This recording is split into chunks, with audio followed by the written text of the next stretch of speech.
Tell us about you growing up then. Come on, then. Oh, really? You do? You want that stuff? I want everything. Oh, my God. No, listen, I'm not going to ask you anything that's too embarrassing. No, I'll do a quick thing. Basically, I finally succumbed because of COVID to start to write a book. And I wrote 5 chapters about me growing up. Yeah. But everyone said nobody cares. Nobody wants to know. You're going to have to drop all that, Rusty. And then he went, go on Google and work out how many pages the Midure book. And you go on Google, 330 pages. Okay. You go Billy Idol, 300. You go Gary Kemp, 300, 299. You go Rusty. You've already done like about 5 chapters. You haven't even bloody made Visage yet.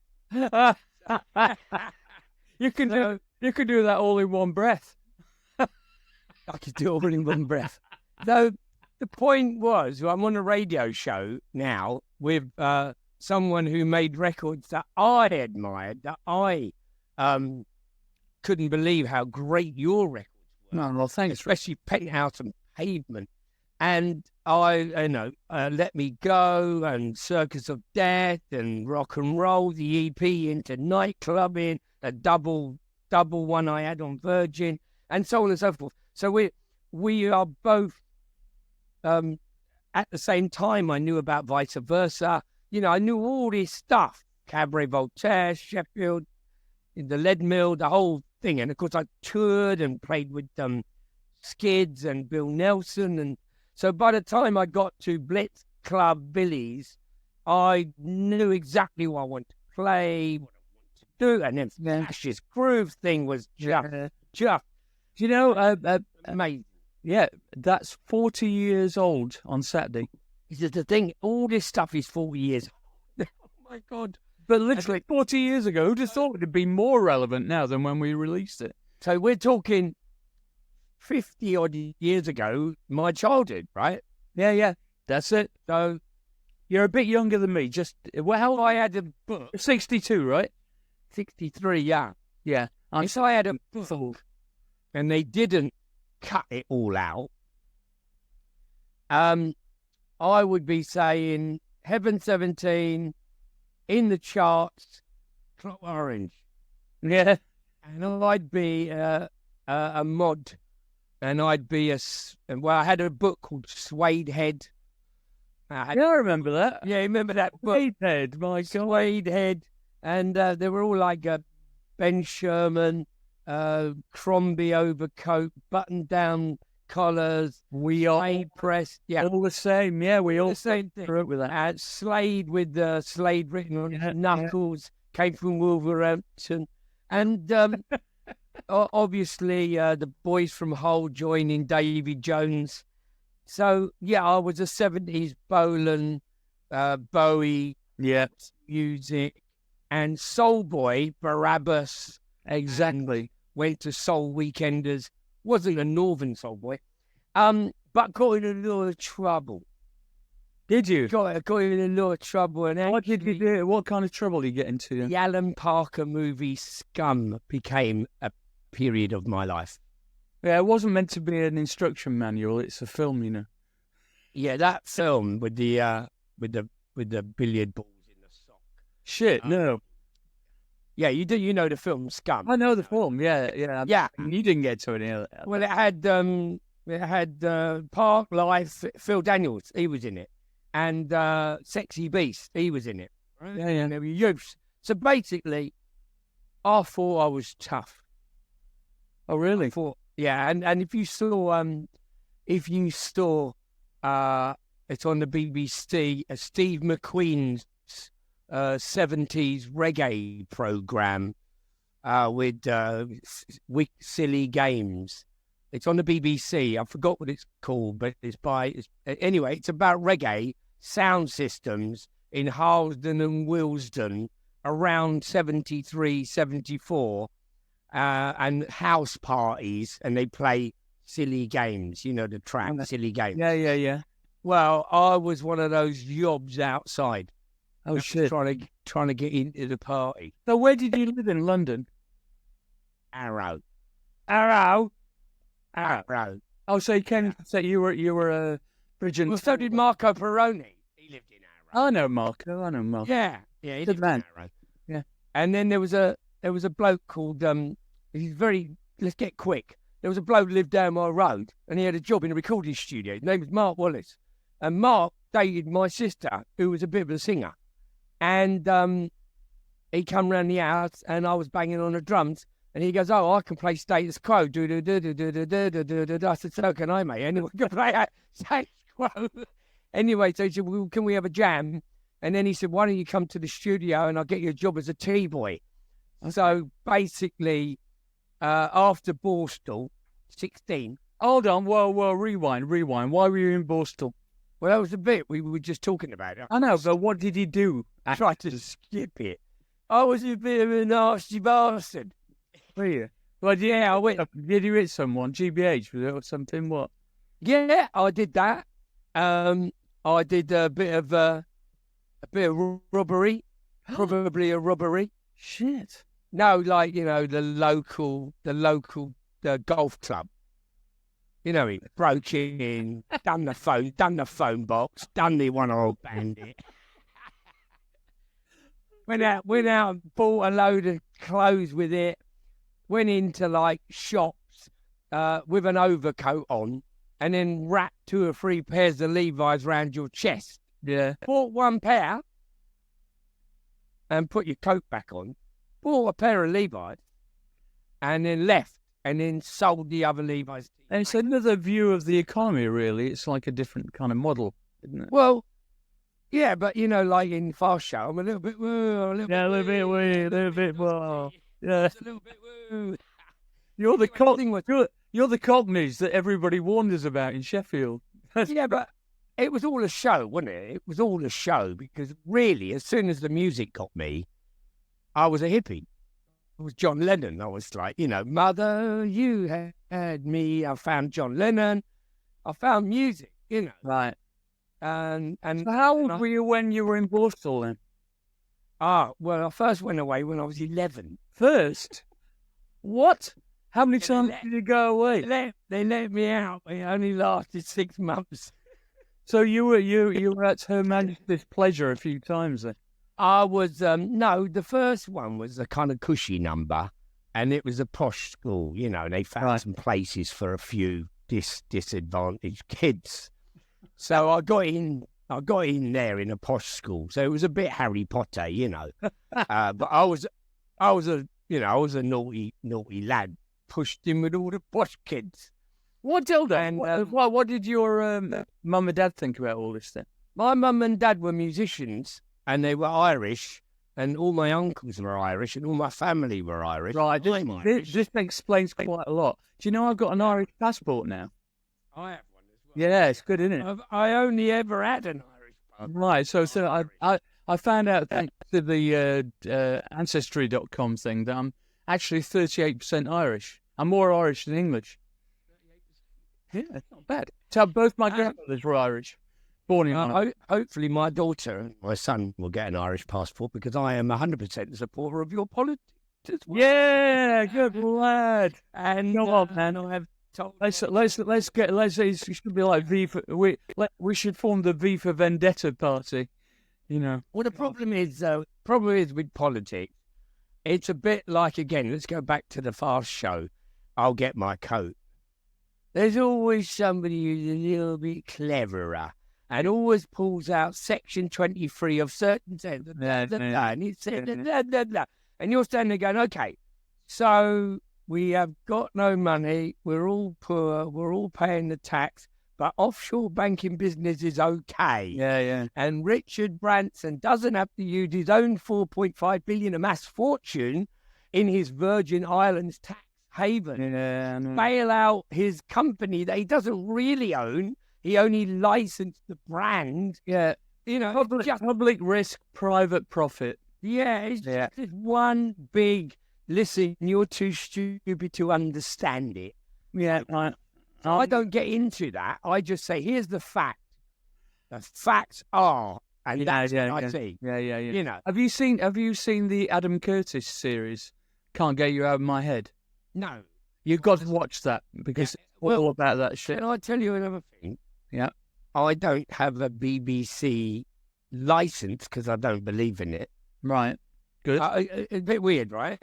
I looked into it, but then they started trying to blackmail me, so I just thought... No, I will pay Netflix, I will pay Now TV, and then I would go just like my internet provider. That's rubbish now. Just turn it off and switch to someone else. The BBC can't do that. Yeah. And you turn it on, you go, what do I want to watch? And you go, well, one program. As a matter of fact, I had to phone a friend of mine to get a password to watch that program I just told you about. Is that right? Yeah, Steve McQueen. Yeah, right. Steve McQueen thing. The Steve McQueen series. It's really great. Well, my view on the whole BBC thing is it's been commandeered by the kind of faux socialist liberal classes, i.e. the centrists, who have commandeered the whole thing now, and so there's no room for left-wing thought anymore. So there you go. Anytime you're ready, Rusty, it'd be good. Yeah. So Andy Millman, when he's trying to make his program, he got the glasses and the wig, and remember that? Yeah. And then the BBC producer. This is how it works round here. Yeah. Anyway, so are you ready to record? We are recording. No, I can't believe it. Just having a little chat. God, this is why you did 5 chapters on the first 5 years of your life or something. Was it? Yeah, can I do what they call as a shameless plug? Go for it, mate. All right, well, my shameless plug is that I turned my back on everything for 20-odd years, and we call it the when you're out in the outback. And then 2009, Jazz... You went walkabout, yeah. Yeah, I went walkabout. 2009, Jazz Summers invited me to the Notting Hill Arts Club, and I saw LaRue. Right. And suddenly I'm like, I love it. Yeah. I didn't know what a Logic was. I didn't know what anything was. You know, Yeah. I was DJing with a laptop, but I didn't really know anything. So what I'm going to do, quick 2009, I then got to do Moby. I did a track with Moby, and then I did one more, and I started to basically understand, I could probably make music again, you know. Yeah, so the bottom line was, why didn't I make music? Because I hate the music business. Why do you hate the music business? Because I ended up homeless in 1989, 1990. I've married. Did you really? Were you really homeless? Yeah, I got kicked out of my house. I had a baby. I was destitute. I went and stayed with a mate on the sofa. I thought that I could move back in. She started dating my manager. How close can you get? And then I met New Order at a rave with Kevin Millions. And we were all up all night long on ecstasy, and basically I found Seal, I found a Damsky, but I was taking 10 ecstasy a night, and I again got told, I was just kids don't do drugs. Yeah, well, it was bloody great actually. I loved it. I'd lost everything, so I was in that. I've lost everything. I would have to make this a double parental advisory on the front, right? Yeah, well, the point was that I'd lost everything, and if you have lost everything and you are depressed and you are losing your wife and your kid and your business and full of resentment, drugs is not going to help. No, it really is. It's not going to help. And if you're high and you've got millions of dollars, you soon won't have, you'll lose everything. So either way, there is never a good time to take drugs. So the point really was that I was wasted, but I was running around telling people, I found this guy, he's called Steele. I've got his demo. And basically I couldn't get arrested, couldn't do nothing. I couldn't get my act together. But I got picked up in a club on the dance floor, hands in the air, lost in my own world of poor me, pity me, with a beautiful woman. I married that beautiful woman on a beach in Barbados, threw away the drugs, had babies, and was in love for 20-odd years with that beautiful woman. And I turned my back on everything. And then I started to get, we found a company that's been picking up all your money that you should have had and things like that, because I was looking. And it turned out to be going to Steve Strange. And he was lying to me all those years as well. So now I hated the music business. And then I went, even my mate, I've got 3 kids to look after here, and he's been getting all my royalties from Visage. So I was more riddled. Anyway, so the point is, I didn't want to do anything with anyone and nothing, just forget it all. And I kind of turned down loads of things. But then they went, you can go on a TV show and we'll give you some teeth. It's a good start. I couldn't afford the dentist, And I went, what have I got to do? And they said, well, you've got to go on the sort of Bands Reunited with Steve Strange. I remember it. I remember it really well. So I threw, excuse the pun, grated teeth. I went on this TV show to get this dentist work and had to be really nice to Steve Strange, knowing full well he'd stolen all my Visage from me. Well, what did he say about it then? Well, I didn't really know it was for you, and he said, well, I said, but Steve, it said for Visage and it named Dave Formula, John McGeoch, Rusty Egan and Steve Strange. Right. Midge and Billy are being looked after by their manager. Right. So they sent it to you, and you didn't tell John because he's no longer with us. Yes. And you didn't tell Dave, So anyway, I was really, really, really upset. And of course, a lot of people really don't like me because I let it be known what happened. Right. And did you ever get any of that money back? I've never been paid anything. I've got nothing. I don't even get my PRS or PPL. But you can adjust that kind. You can address that. In 2011, I lost my wife. Yeah. She died. I was devastated again. But I didn't drink. I didn't take drugs. I didn't cry about it. In fact, I buried myself in work. And I got a Eastern European girl, a friend of mine's wife's sister, to look after the kids, and I DJ'd every night. I remember. I often bump into you in the Groucho Club. Yeah, and I remember when you were telling me about all this. Yeah, and I just thought, God Almighty, I've got such. Well, I can tell you now. I at the time I thought I've got such respect for your resilience, because I think if I'd have been in that situation, I don't know what. Oh, I've been in the drowned rat scene in a movie when it's raining, and with a broken index finger, I proceeded to dial. Yeah, no, but you on a serious point, I've been through hell. On a serious, but hold on a sec, hold on. We see it in Soho all the time. And always have been. It's got worse recently, but the homeless scene down there is bad, isn't it? I mean, there's lots of stuff down there, and it just shows how it's a bit of a cliche, but but for the grace of God, we all go, don't we? Really? Yeah. Well, I don't ever do the I was a drug addict and now I've changed my life and found God PR number, although I am 25 years clean. Well, although I lost my wife and she was sick for 10 years and I was a single parent and I worked every night. And what happened was I got to span a ballet tour. Right. And I made some good money. I made some good money in 2015. That's amazing. And the Inland Revenue refused my payment to my childcare while I was touring and working every night. Wait a minute, check this one out. So I go bang about. I'm a single parent and I'm a DJ and I tour. So I have to pay someone to look after my kids. They said, you should have employed them as an employee and pay PAYE on their salary. Right, wait a minute. You've got a nanny, right? You've got a nanny living with you, right? You can't afford to give her a room, and you just about afford it. You've got 3 children in 3 different schools and you've got to pay for their dentist and all the rest. Yeah. You're not on the dole. You're not pouncing off the government. You're not playing the old little dodgy little bit woo. Right? You are saying, hey, I'm Rusty Egan, I'm on tour with Band Ballet, come and see me, and here's my invoice for tonight, and I'm going to pay my tax. They bankrupted me. Shit. Guess what happened? What? We're taking all your PRS and PPL as well. Every time your record's played, every time anybody buys a record, we're taking it. Right, let me tell you something. Do you have a good accountant? Do you have a good accountant?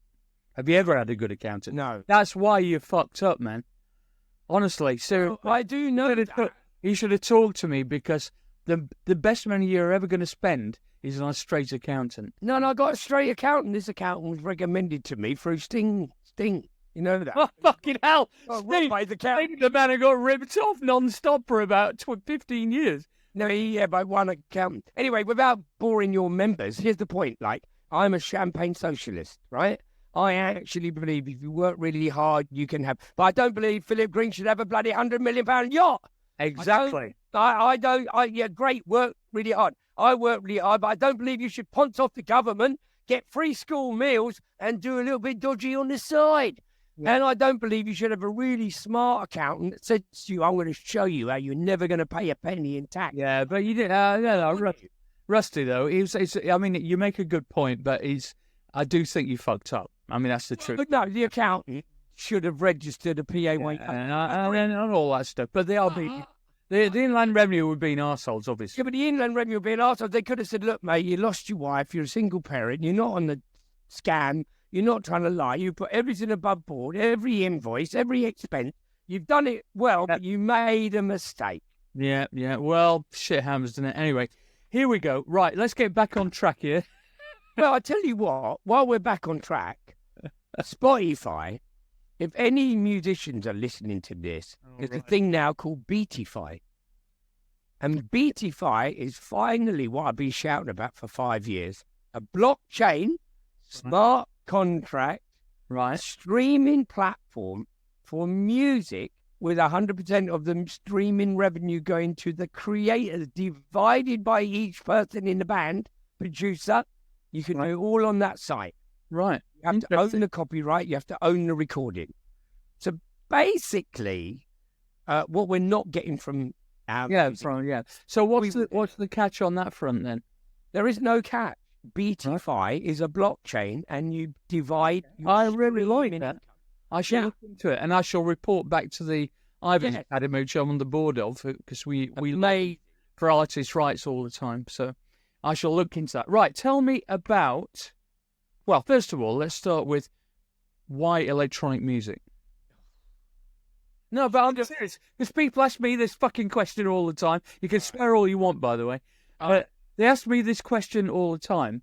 And how did you end up going for electronic music and not giving? People know where I think. I grew up. I don't know. I always liked electronic music. Well, we grew up in the space age, didn't we? Yeah. And when we watched the Cadbury Smash advert,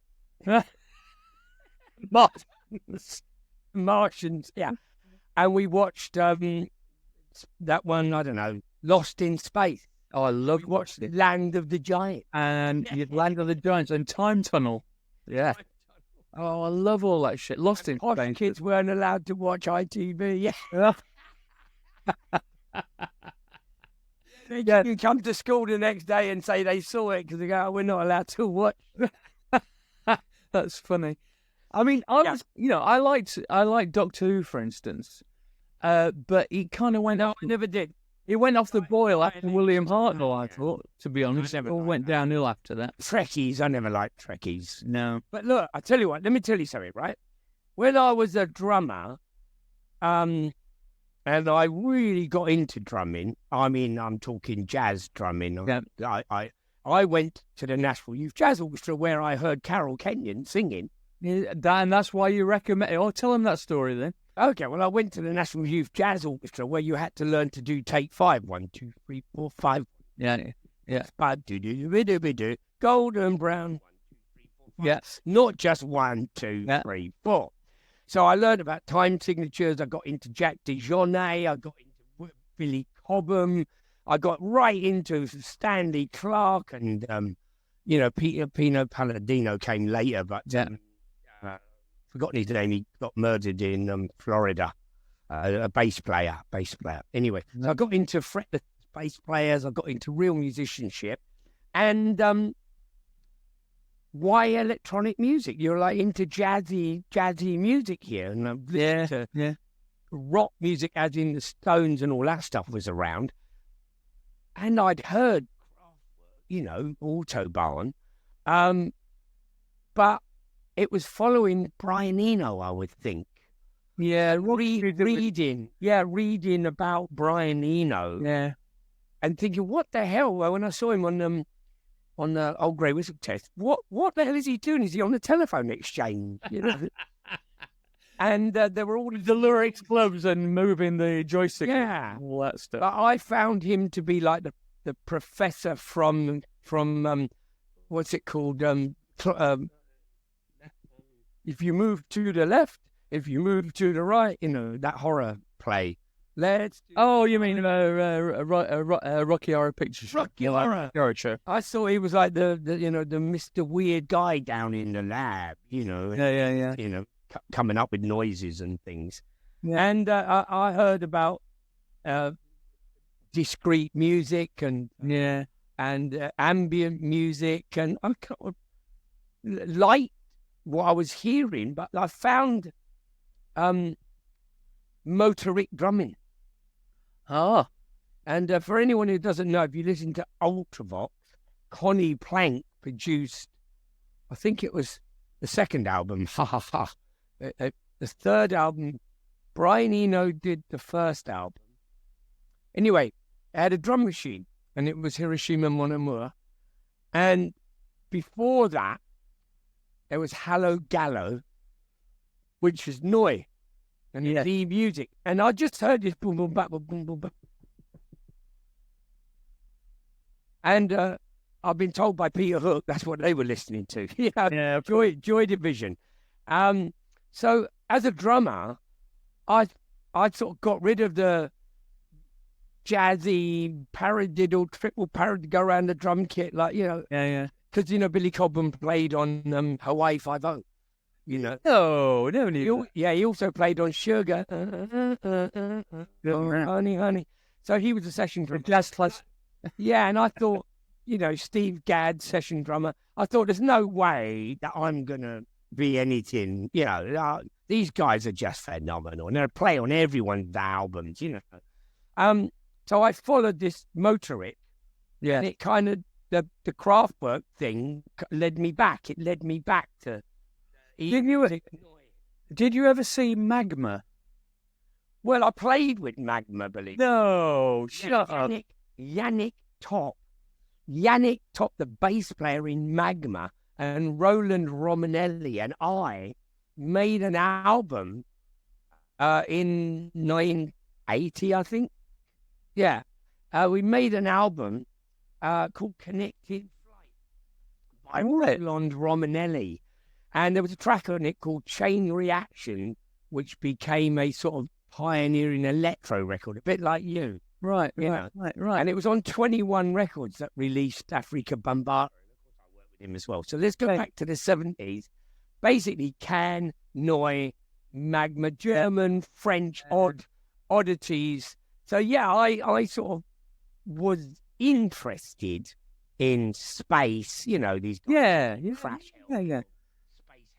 Don't you think that the year 2000 seemed like just the most romantic notion? We were going to live through the year, the start of a new millennium. Incredible. I remember being at Midgewor's farm, New Year's Eve 1999. Glenn and Lindsay were always there. Right, yeah. And we were all couples, my wife and I, Midge and Sherry, Glenn and Lindsay, Jack and Brian. Janet and Neil, we were all lovely, lovely couples. It was a bit like Friends. Remember TV show Friends? And we'd have a dinner party, and New Year's Eve, Mick would invite us to the farm, and all the kids would play. And he had a special surprise. He had a firework display. Ooh. New Year's Eve, 1999. We all went outside, and there was this massive firework display. I can't remember what music was. And the last firework went boom, and it said 199.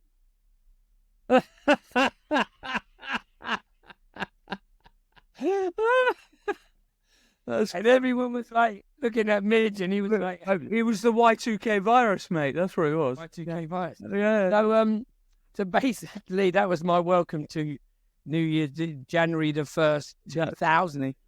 And you're right. Also Sprack Diodato. Yeah, dear, that's a great record, man. I'm going to Record. listen to that as soon as we finish today. Oh, Also, Zarathustra, fantastic. yeah. So yeah, you said it. I couldn't say it too posh for me, though. So no, my love like to hear. on it also got ignited when I went to see the Clash. Oh, in 1977, and I heard "Dream Baby Dream." Oh, dream baby dream. I thought he died. Was it? No, I thought it was Elvis with a drum machine. This guy on stage acting like a punk with a black leather Elvis. You remember when Elvis had the black leather? Yeah. He had the black leather and he had the microphone and he was using the microphone like it was a whip.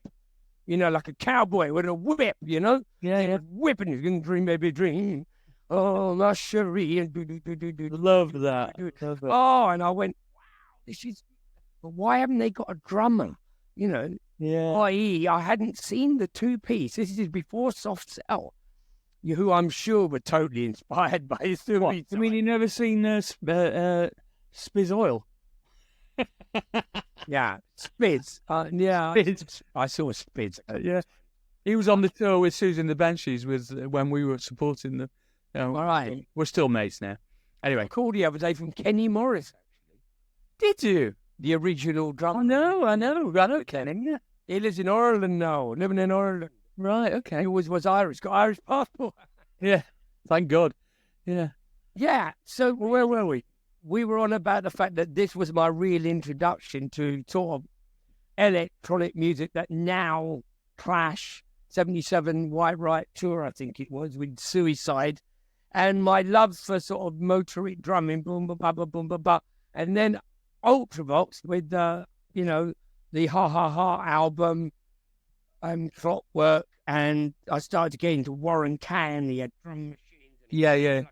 Yeah. Played like a machine, and songs called I Want to Be a Machine. And of course, Gary Newman was listening to those records. And of course, you guys, Circus of Death. And being boiled, yeah. Yeah, being boiled with and then of course Daniel Miller and So I'm interviewing Daniel tomorrow. I'm not calmer than me. I'm interviewing Gary Newman in an hour's time. Wow. I know, and Gary Webb. Yeah, I know. Check this out though. I have never met him, ever. Well, I could say I've never met him, but I had a band that supported him called Shock. And I was going to Angel Face. I did Angel Face, which is on the Blitz compilation soundtrack album, remastered, of course. Right.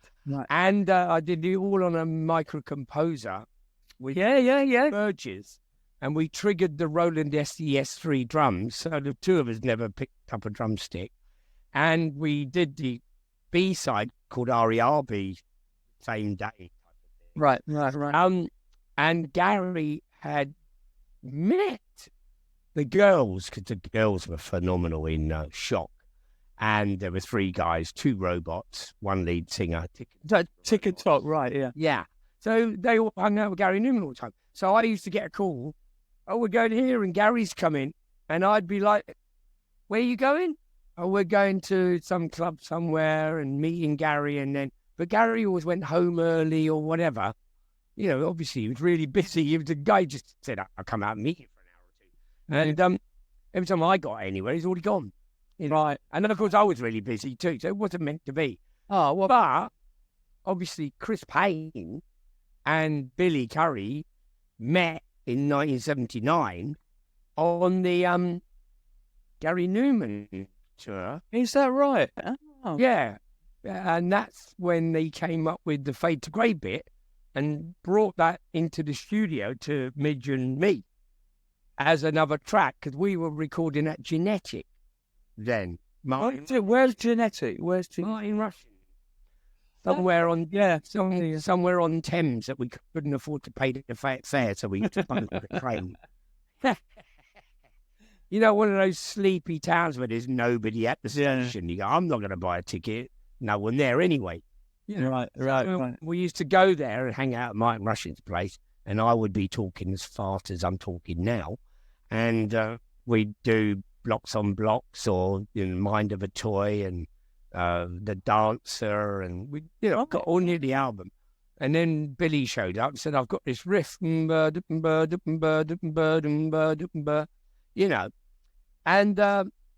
kick drum came in and a hi-hat came in, and he said, oh, do you want to replace them?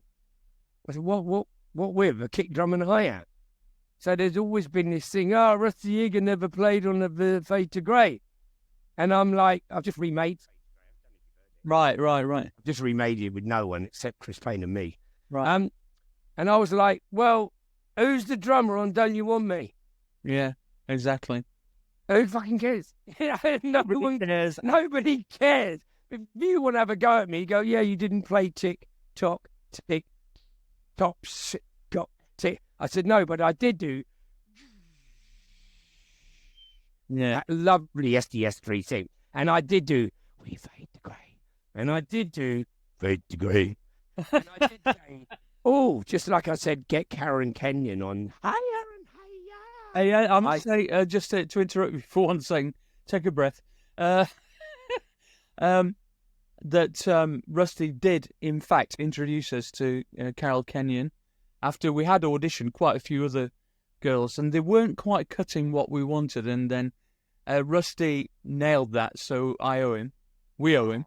Thank you. I'm putting that on record. That's all I want. All I want is people to stay. A lot of people don't, You know that. A lot of people, I have to go, do you remember when you were not in a band? They go, yeah. Do you remember that night I introduced you to him? Yeah. No, I can't. Well, yeah, there were so many people around in those days. No.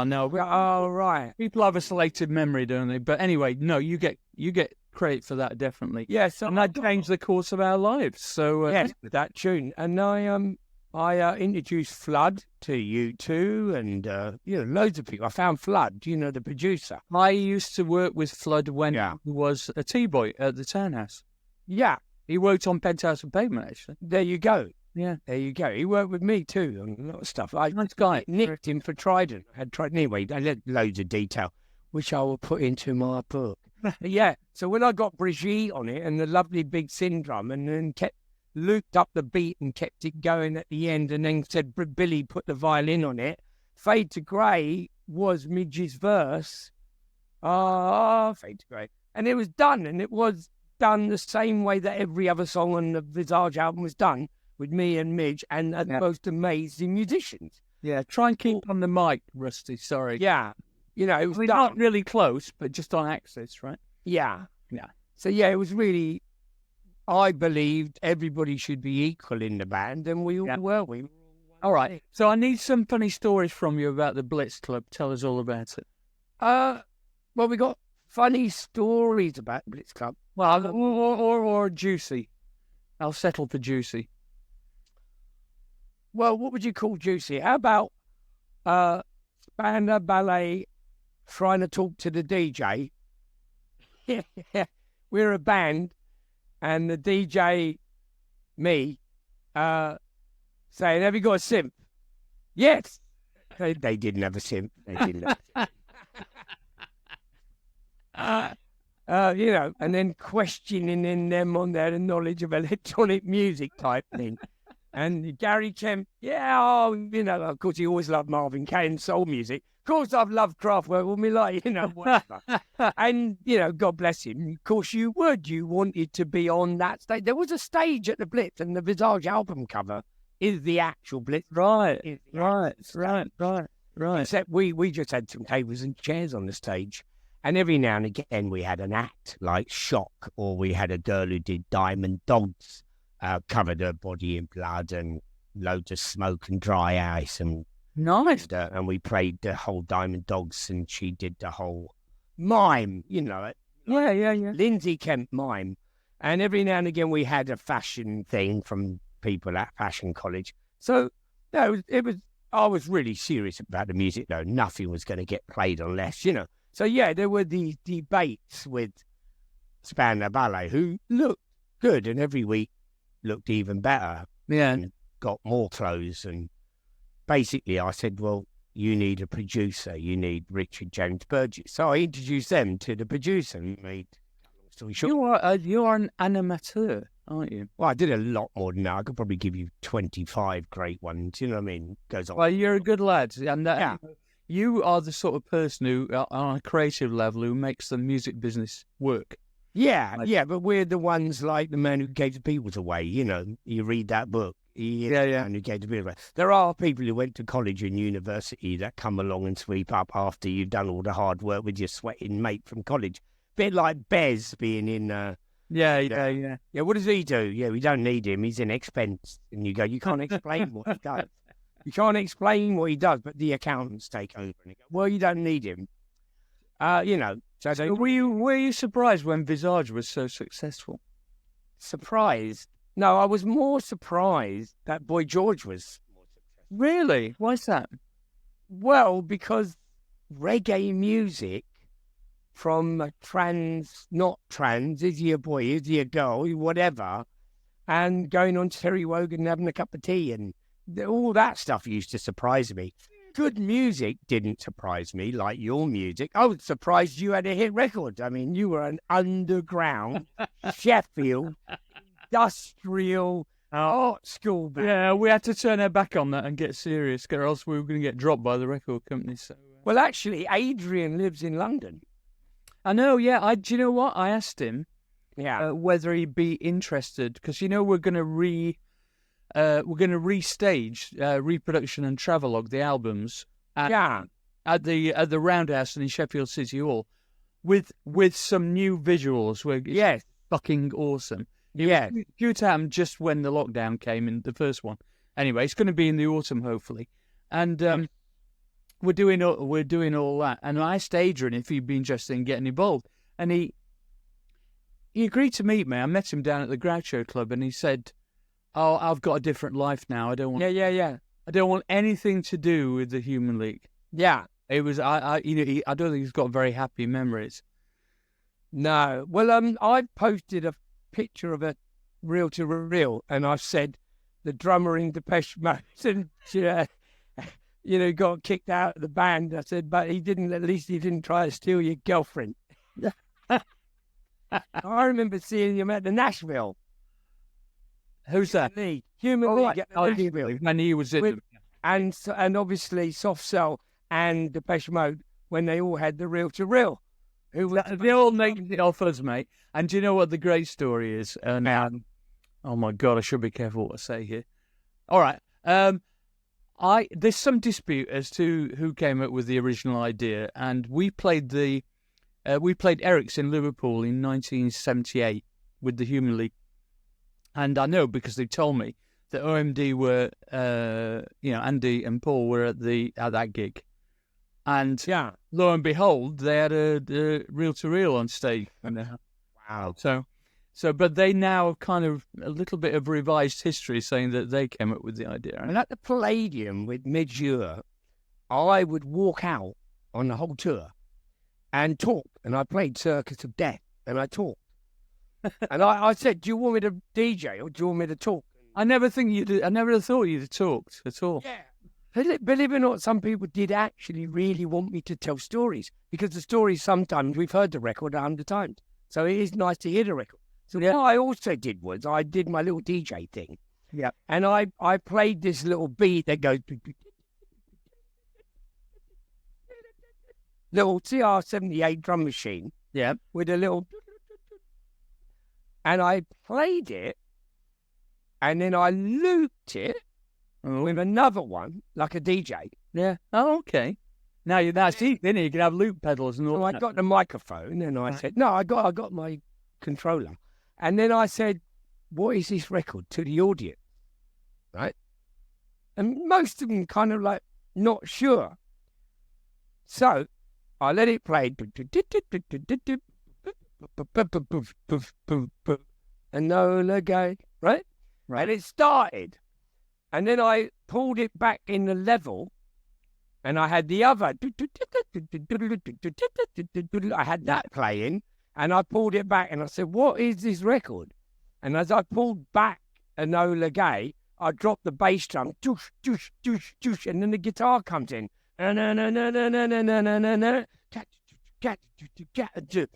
It's a song called Charade by the Skids that I recorded in 1979 in Rockfield Studios. Yeah. Well, in Rockfield Studios with Bill Nelson, and I'd put the drum machine on, create a little drum pattern. Right. Yeah. And the bottom line was nobody knew that Charade record, but it was the same drum machine playing the same drum pattern. Yeah. There's a soft version of that now you can get. Yeah. So, it's quite nice. I had a little altercation in that department, to be honest with you, because we did talk about a fade to grey and the kick drum and the snare drum. Yeah. And if you go on Wikipedia, it actually says, or you go into somewhere, it goes, guitar, Mijeur, synthesizer, Chris Payne, drums, Cedric Sharpley. And you go, how come Cedric Sharpley is credited as the drummer on Fade to Grey? Well, it turns out that some people have gone into like Wikipedia and said, well, the original demo that was made by Billy Curry and Chris Payne had Cedric on drums, because it was. Oh, I see. Yeah, and what happened was which was recorded at Genetic Studios. So when Billy submitted it to Visage and I said, leave the kick drum, why bother changing it? Who played the drums on the Human League? Then other people on the PPL, whatever, PRS. Yeah, somebody's done that. Yeah. So I don't get paid anyway, so I don't bloody care about the money. So anyway, cut a long story sideways. 2018, I go and see U2. I go and see them all the time. I love them. And they luckily, like Depeche Mode, put me on the guest list. I have to beg a little bit to get Heaven 17. But, No, you don't beg. I just talk to the promoter. You're always getting one. So anyway, I heard U2, and for a long time, I wasn't Howard Dismantle the Bomb, and a few other albums slipped me by. But this Summer of Love one sort of got me. And I said, I'd love to remix, Summer of Love. So they said, well, actually, we got this other song called Love is Bigger Than Anything in Its Way. And they sent it to me. It was about 97. And I thought, this could be like In the Air Tonight. Oh, right. Yeah. Yes, that kind of tempo, right? Yeah. I can feel like, I thought, Yeah. So, because I'm a DJ, I've got a load of versions of In the Air Tonight. And I've got one by Late Night Tough Guy. And I love Late Night Tough Guy. I have no idea who that is. Tell me. Exactly. Well, Late Night Tough Guy just takes old songs and remakes. Good name. Yeah, and there's also Reflex. The Reflex. They do great Marvin Gaye remixes or Stevie Wonder. So when you're a DJ, you've got them. They're called edits.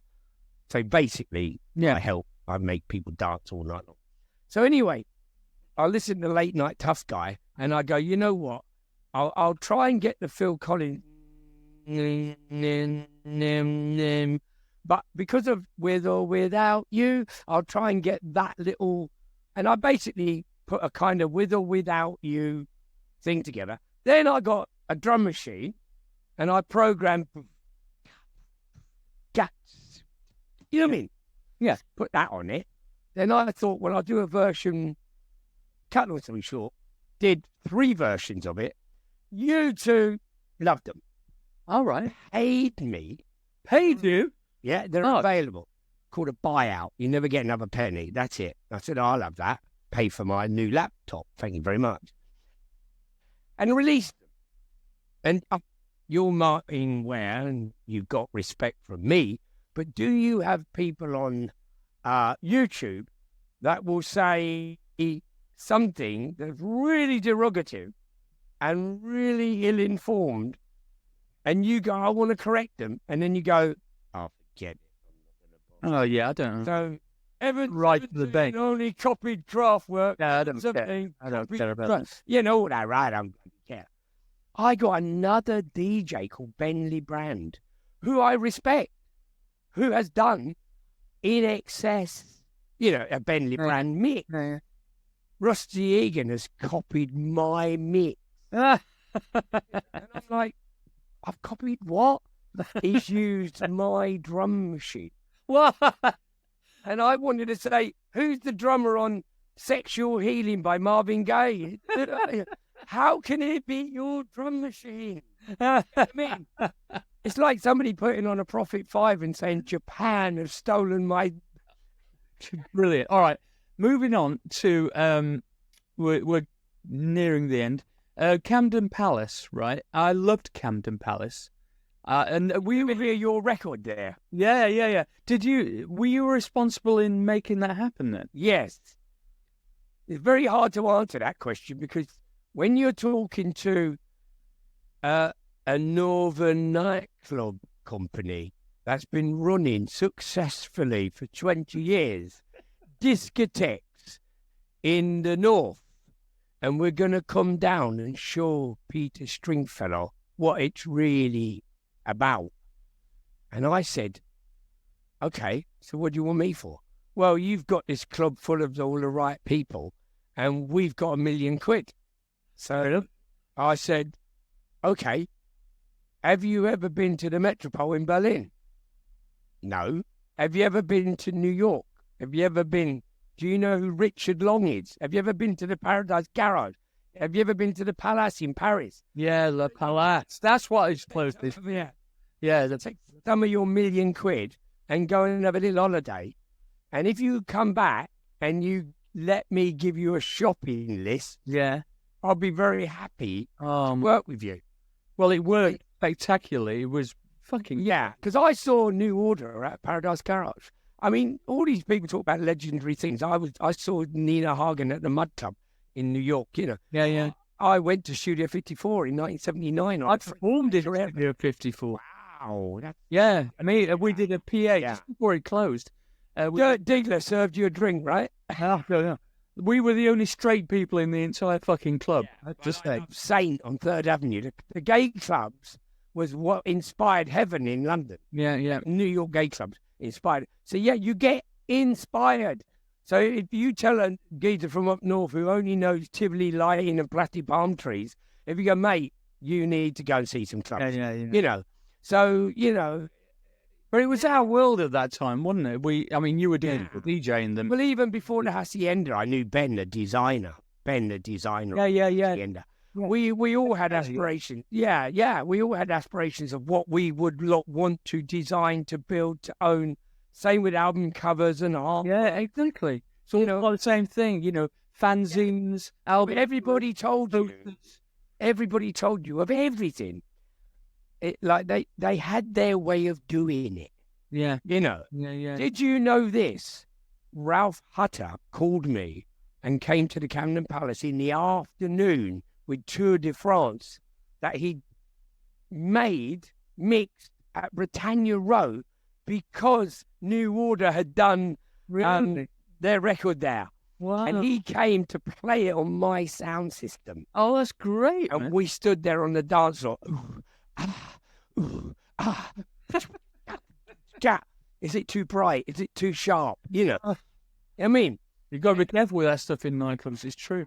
Yeah. Right. I'm going to do the smash hits thing now, so you don't have to think too hard about these. Can I do a shameless plug for Blitz, which is out on... Do you want to do that now, or do you want to do... Yeah, Blitz, the documentary on Sky Arts, 9 o'clock, the 13th. Is this going to be out before the 13th? I don't know yet. I've got to look at... I've got about a dozen in the can. But if it is, I'll try and put it out before then, all right? Yeah, and it's a documentary, but I've done all the music and made a soundtrack out. It'll be on iPlayer anyway. People will be able to... Yeah, I've done all the music. That's the important... Is it on BBC? Sky Arts at the moment. Oh, well, that's good. You'll be able to do catch-up anyway. Okay. So, here we go. What's your favourite book?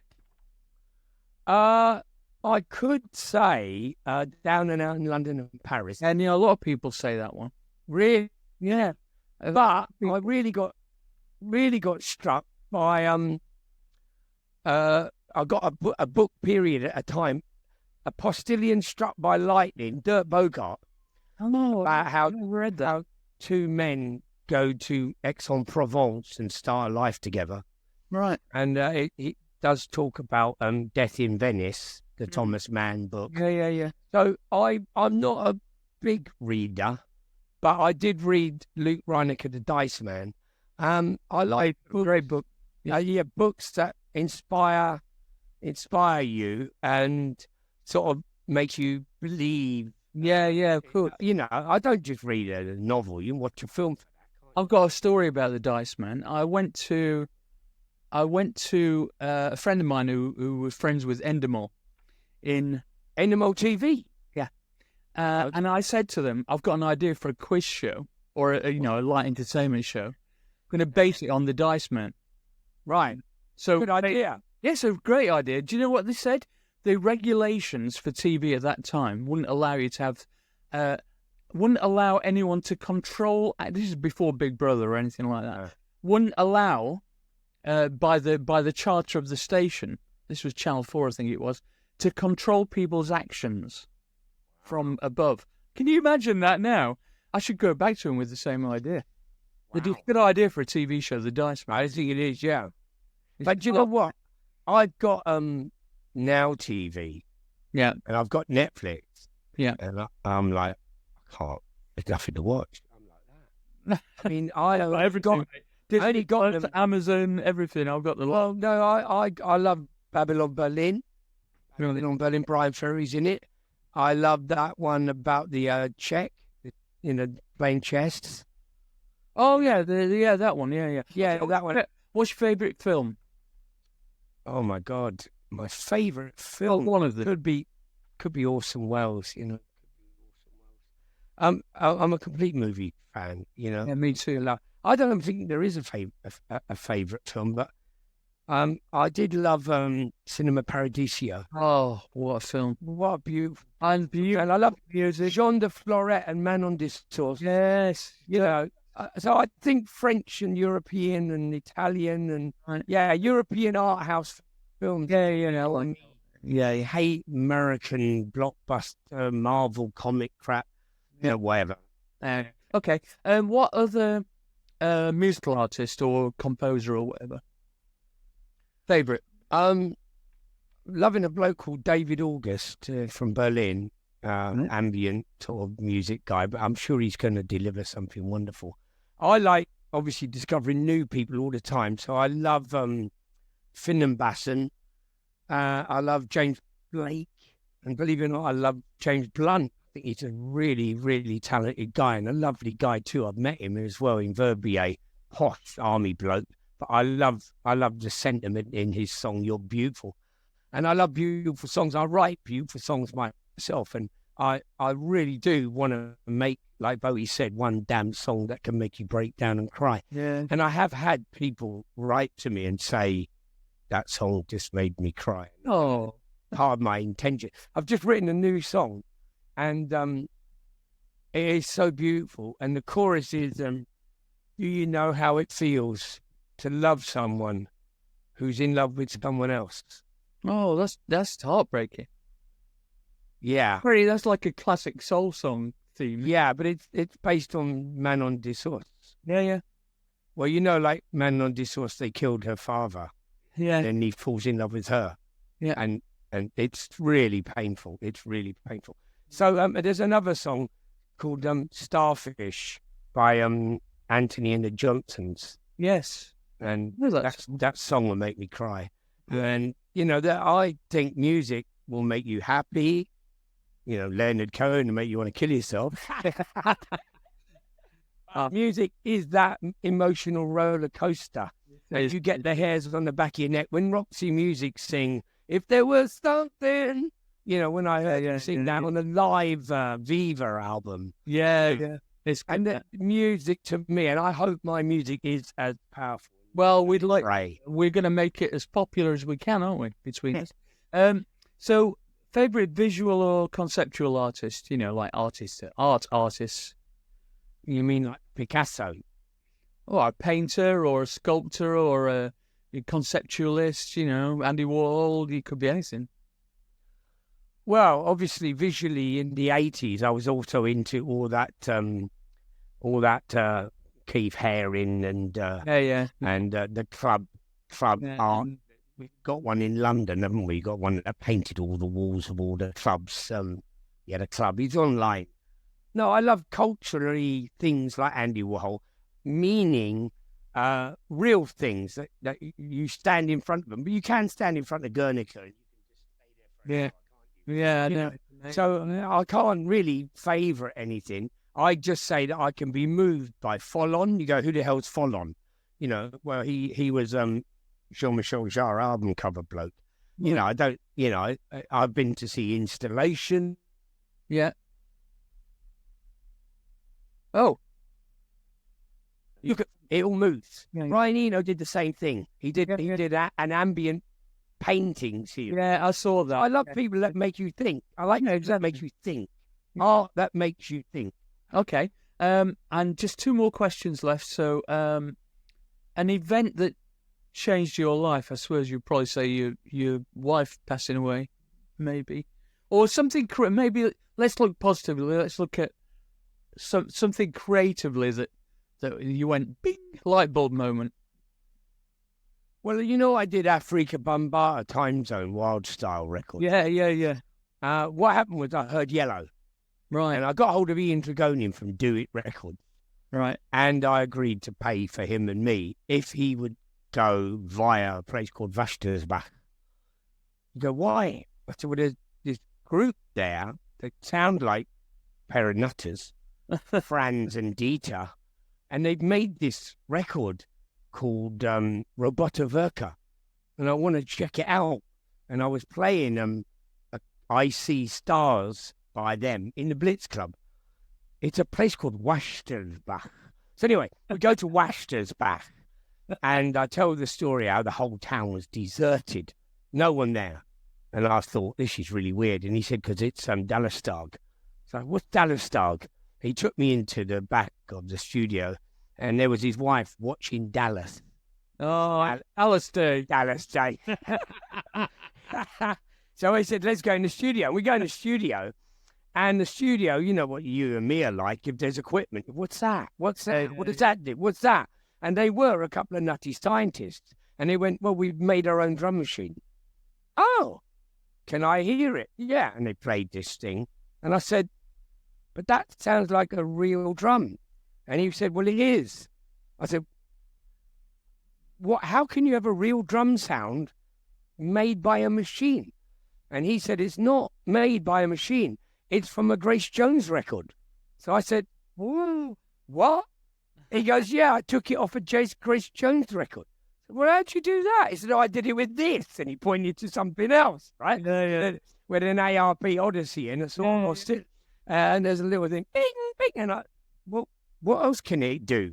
And he basically showed me how it worked. So I then went, dun dun dun dun dun dun dun dun dun dun dun, drum machine, boom, gap, boom, boom, boom, gap, boom, boom, gap, boom, boom, boom. I said, can it take a scratch? And he went, yeah. So I said, okay, let's just get a record and scratch, you know. Wow. You know. And then I went, boom, and we made this backing track, and then I said it was so wonderful. He said, when I did something, das ist das, that's Wunderwerker, which means, what's that? That's wonderful. Yeah. So I said, I want to say that on a vocoder. So I said it on the vocoder. So, was ist das? That's Wunderwerker. And another record I never got paid for. I sort of sent a demo to Afrika Bambaataa in New York, record label Celluloid Records, because I'd signed Bill Laswell. Right. Material. Yeah, Material, I remember. Yeah. I loved Nona Hendricks. I'd made a record with her as well, with a TR-808 drum machine. So anyway, the point was I was all wrapped up in there. And next thing you know, it's one of the biggest hip-hop records in America. And credited to some people I'd never heard of. I go, oh, you're not very good at getting your credits sorted out, are you? So, final question. What's your favourite synth? Well, I think the Mini Moog. Yeah. I have bought a Mini Moog, and there was a bloke called Pete Woods who worked for Ultravox, and he managed, with me and Midge, to trigger the Mini Moog. And he created a little circuit board and we had 32 lights, and they had a button, and we could send 32 into it. And then when you got the thin wall, thin wall, you could just change any button. So when I did Pleasure Boys, you hear the drum machine. I did it all live. Do, do, do, do, do, yeah, bum, bum, dum, do, do, do. And I could just change the buttons live. Obviously, sometimes, yeah. So I love it. Triggering. So it was all CV and gate, was it? Yeah, gate. And then I could send it into an SDS3, which is the drum sound, and do, do, do. So basically, and have a piece of gaffer tape telling me what note. Yeah. And where's the octave? Where's the octave? For all them sounds coming out of your mouth. Like... Yeah. Yeah, and that was the point. And it was like, hey, I can do this, you know. And vocoder, and that's how I did most of my records. I did all the B-sides of all the Visage records, you know. Right. And one of them, people have said, sounds like the Pet Shop Boys 3 years before the Pet Shop Boys, you know. Well, there you go, mate. Well, listen, we've run out of time. I think, you know, you don't get enough credit for me, Rusty. That's what I honestly believe. I think you're quite a self-effacing guy. You're also not a very good business person. Terrible. And that's probably part of the reason. But you know what? I've always had a lot of admiration for your passion for your subject. And actually, I feel like you're a bit of an honorary northerner as well. I tell you why. Because you do things rather than theorise about them. You know, you have actually been at the forefront of a lot of shit. So, well, I can tell you what, on your northerner thing, when I went on tour for the first time ever with Glenn Matlock, I wasn't a bloke that was in the dressing room and then went in the van. I was out at the bar talking to everyone. So I was in Eric's club, and meeting the Lightning Seeds, you know, meeting the big in Japan, meeting, what do you do? Jane Casey. Oh, I've got a band called the Sausages from Mars with Holly Johnson. Here's my phone number. Call me up. And, you know, I met everyone. So when I was in Manchester and we played at Rafters and I played at the original Factory Club, I would stay and say, I'll see you in Wolverhampton at the gig, and then, you know, take the train on my own. And I'll be hanging around and, you know, obviously. You're the glue that connects a lot of the... I loved it, and I met everyone, got all their numbers, and, you know, and I love people. Yes, that's it. On that, we're going to stop on that. So, thank you so much, Rusty. You are an absolute diamond. Love you to death. And I'll see you in the Groucho when it reopens, hopefully. If they let me back in, my membership probably expired. You know, I've stopped my membership. I'm not paying them and they're giving me credits in, you know, overpriced drinks. No thanks. I'll take me license. All right, man. Listen, love you, and I'll see you very soon. I'll try and get this out as soon as I can. Yeah. Oh, thank you very much. All right, man. Love you, everyone. Bye.